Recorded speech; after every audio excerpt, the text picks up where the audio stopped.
കേരള പഴനി എന്നറിയപ്പെടുന്ന ഹരിപ്പാട് സുബ്രഹ്മണ്യസ്വാമി ക്ഷേത്രം ഉണ്ടായ കഥ അറിയാമോ? പുരാതനകാലത്ത് കുമാരപുരം എന്നായിരുന്നു ഹരിപ്പാടിന്റെ പേര്.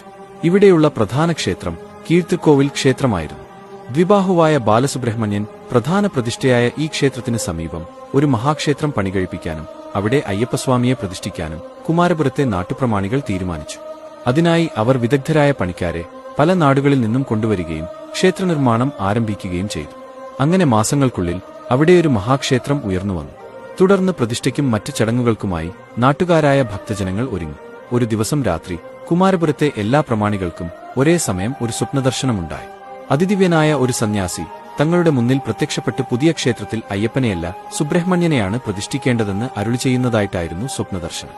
ക്ഷേത്രത്തിൽ പ്രതിഷ്ഠിക്കാൻ ഏറ്റവും ഉചിതമായ ഒരു വിഗ്രഹം കായംകുളം കായലിൽ ജലാധിവാസമേറ്റുകിടപ്പുണ്ടെന്നും അത് ത്രേതായുഗത്തിൽ പരശുരാമന്റെ പൂജയേറ്റുവാങ്ങിയതാണെന്നും കായംകുളം കായലിൽ ഒരു പ്രത്യേക സ്ഥലത്തെത്തുമ്പോൾ ഒരു പ്രത്യേക ഭാഗത്ത് നീർച്ചുഴികളും പുഷ്പങ്ങളും കാണാമെന്നും അവിടെ ഇറങ്ങി മുങ്ങിത്തപ്പിയാൽ വിഗ്രഹം കിട്ടുമെന്നും സന്യാസി കൂട്ടിച്ചേർത്തു. അതനുസരിച്ച് പിറ്റേ ദിവസം തന്നെ പ്രമാണിമാർ ഒരുമിച്ച് കണ്ടല്ലൂരിലേക്ക് പുറപ്പെട്ടു.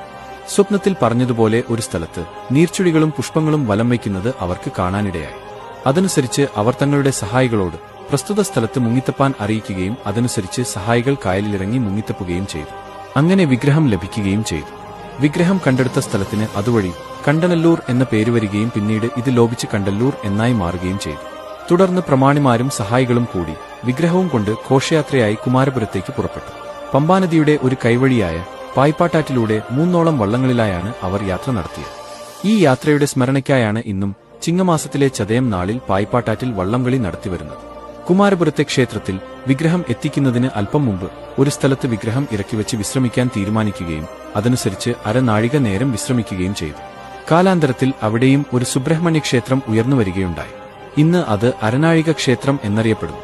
അതിനുശേഷം ക്ഷേത്രത്തിലെത്തിച്ച വിഗ്രഹം തുടർന്നുവന്ന വൃശ്ചികമാസത്തിലെ തൃക്കാർത്തിക ദിവസം സകലവിധ താന്ത്രിക ചടങ്ങുകളോടെയും പ്രതിഷ്ഠിച്ചു.